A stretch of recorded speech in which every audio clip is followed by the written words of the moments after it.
to ask you, how did each of the four quarterbacks do tonight with handling kind of the live bullets and what comes with a scrimmage? I thought the older guys, Jordan McKenzie, I thought they played very very well. You know, they took care of the football. Obviously, anytime you're in a scrimmage situation, there's not going to be any extending of plays. There's not going to be any quarterback run game. So a few of the times, you know, that they were more aggressive running the ball in scramble situations, you know, they probably could have taken a 5-yard out. Instead, they tried to get more in the running game and got, you know, tagged for a 1 or 2 yard gain. But I was pleased with how they operated. There's a few things we obviously got to improve on. One thing is just tempo. You know, we've got to be able to play faster. And then the young guys, you know, it's live bullets and made some mistakes. You know, they got to take care of the football. And they just need reps. I mean, that's part of being a young guy, is you need those live bullet reps where nobody's on the field and it's just you and your guys. But we've got to get better with the young guys, take care of the football, but that's part of being young, and I was pleased with the older guys. And I'll add one more note to that. I think Gino English has been doing a really nice job. A really nice job for us. He's a hard worker, and every time he gets an opportunity to go out there, he does something positive.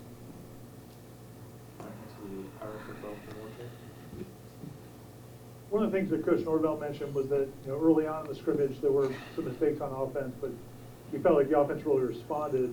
Is that something that how pleased are you compared to maybe a year ago where the team as a whole struggled sometimes when things didn't go well? Well, it's exactly right. I mean, we kind of tried to play like a football game in our mind, and we ended up getting 10 series with the first group. And, you know, the first half, the first 5 of those series, you know, penalty, turnover, one play turnover on a fumble, and we didn't execute. Every time we'd have a play, it wasn't that we weren't being productive. We'd have productive plays, but we would then have a false start or an illegal formation, right? Or we would take a sack, right? And we would take those negatives to set us back, right? So that first series, we had 1 field goal and got down to the 8-yard line and got negative, and ended up kicking a field goal in the first 5 series. The second half, we went out there, we executed, and we scored 4 touchdowns. And the only time we didn't score was when we had a penalty. And it's great for our guys to, one, get that adversity to show that, okay, we did respond, right? But 2, right, what can we do and how good can we be if we stay out of our own way? And we've been better than that in the spring, but when you're out there without coaches, when you're out there without people helping you, right, that's when you really got to lock in on the detail, and that's what we got to clean up.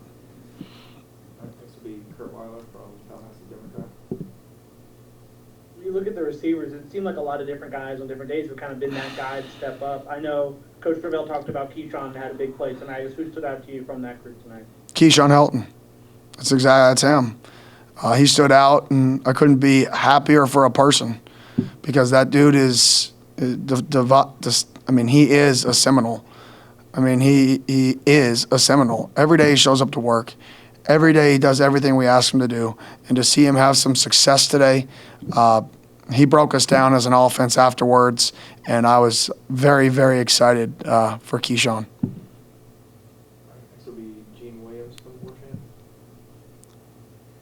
Hey, Coach. Kurt, I want to ask about Keyshawn as well. Kurt got me there. So let me ask you about the offensive line, kind of how they've held up. I know you guys have been moving a lot of different guys in there, trying different combinations.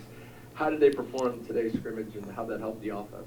I think they did a nice job. I mean, I think they've grown a lot. Obviously, having everybody back and adding a few pieces, the continuity is there, the communication is there, that you can see our guys aren't having to think as much when the picture changes, that they kind of know what's going to happen. They know what the guy to the left of them is going to do. They know what the guy to the right of them is going to do. It's not the, I hope he does this.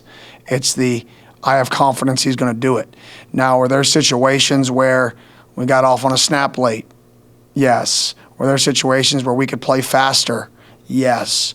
But from a whole, I've been happy with the progress they've made, and I think Coach Atkins does a phenomenal job. Everybody talks about Coach Atkins as a recruiter. I think people need to think about Coach Atkins as the coach who can recruit. He's a football coach that can recruit. Next will be Perry from Tomahawk. motivation. Coach, how were the running backs looking tonight, especially in an environment where, like as you said, quarterbacks are hampered and don't present as much as a rushing threat? TreyShaun Corbin. That's what I got to say about that. TreyShaun Corbin showed flashes of why we brought him here.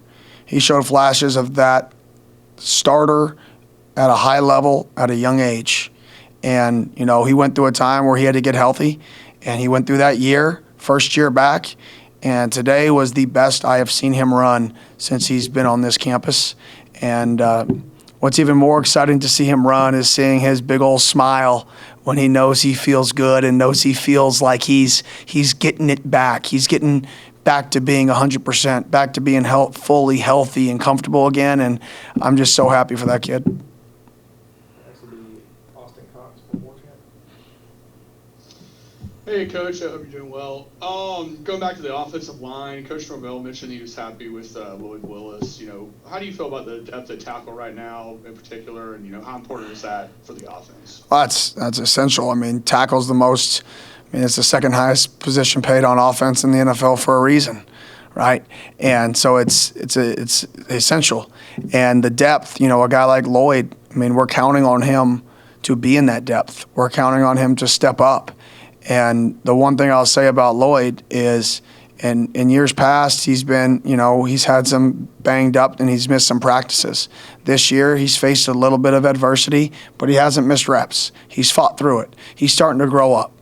And I think that is the biggest thing when you have these young tackles, is it's probably the hardest position to get on the field early. I know we had it in Rob Scott, and that's like, what is it, like the white elephant or whatever that's, white buffalo, whatever that saying is, right? That's Rob Scott. But you have Lloyd over here who has all these skills, who just is continuing to get better and better and better and better, and he's starting to put in the work ethic needed to do that. So we need him, and he is starting to progress.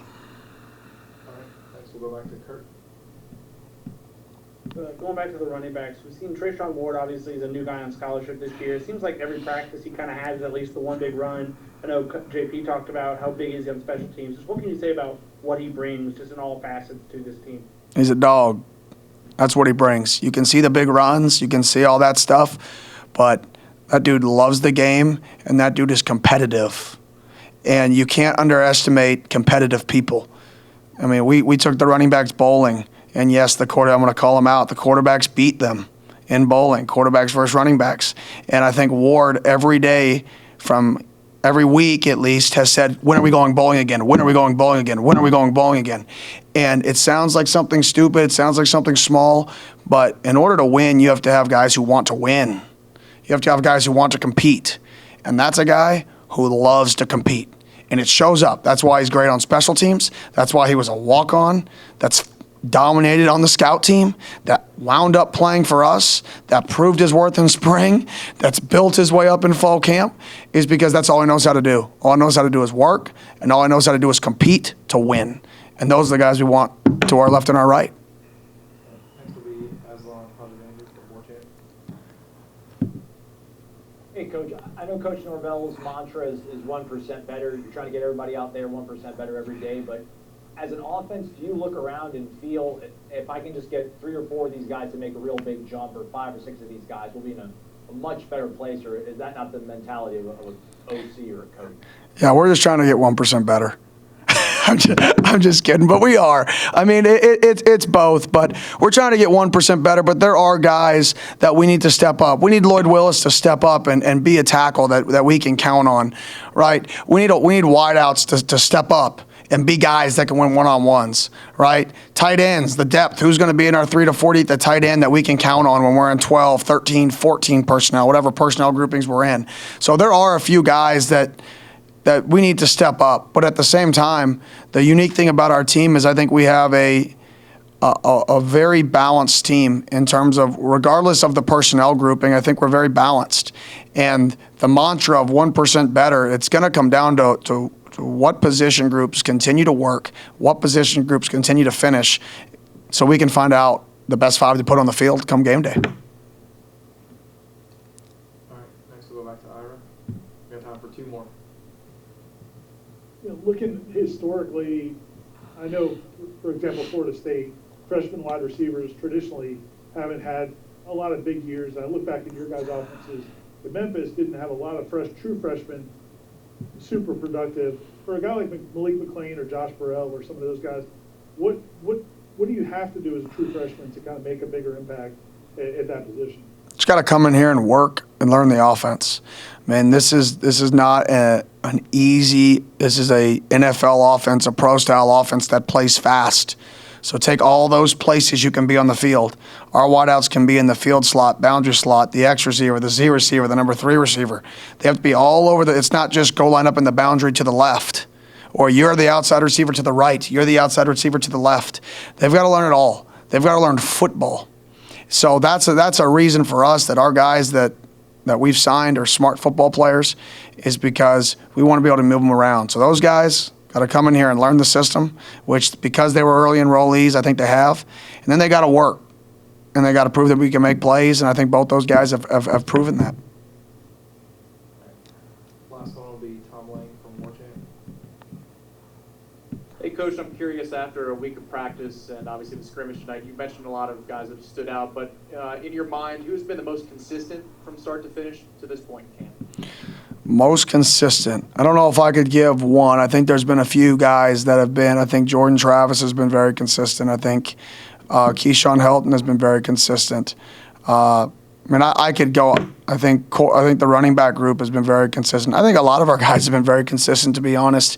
I mean, it's very, our guys are starting to learn the importance of practice and habits. When we got back from to start fall camp, we showed last year to spring and the growth we've made on certain plays. And this is what we did last year, the same call versus the same look. This is what we did in spring, same call versus the same look. And look at the difference in execution. And our guys are starting to believe in that. It's not just, let's all go out there and get ours and make a play. They're starting to learn that we all need each other. And if we all work together, and if we all utilize each other's skill sets, right, we're all going to make plays. All right. Thank you, Coach. Thank you.